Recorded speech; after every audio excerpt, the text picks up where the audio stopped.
Zdravo svima! Danas spremamo jedan savršen kolač sa bogatim kremom od žumanaca i čokolade. Prvo ćemo da umutimo 6 belanaca u čvrst šan.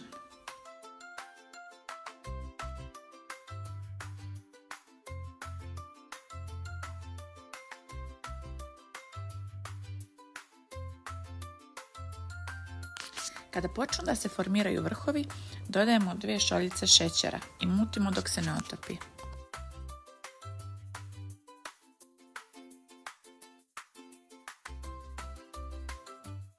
Dodajemo 2 šoljice ulja. Kratko promešamo mikserom, pa zatim odlažemo mikser.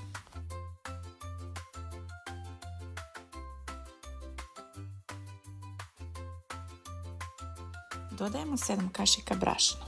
Pomešamo sa jednim praškom za pecivo i 50 grama rendane čokolade.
Smesu sipamo u podmazan pleh ili možete da stavite i pek papir. Iskreno meni bude lepše bez pek papira.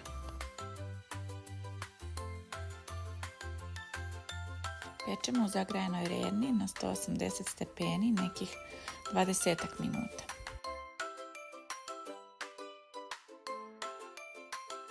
Dok se kora hladi, mi ćemo napraviti file.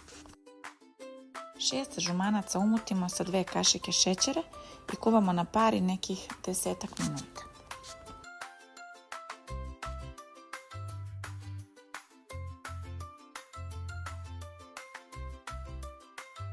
U vruće žumanca dodajemo 50 grama čokolade.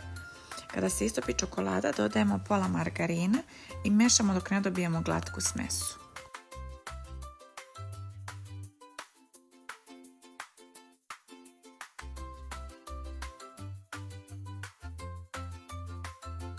Kada se kora ohladila, možemo da je prelijemo filom.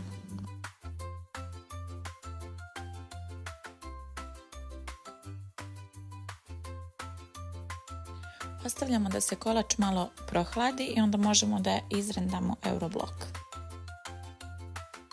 Brzo, jednostavno i neodoljivo. Ovaj kolač će sve oduševiti. Ako probate, pišite u komentarima kako vam se dopao.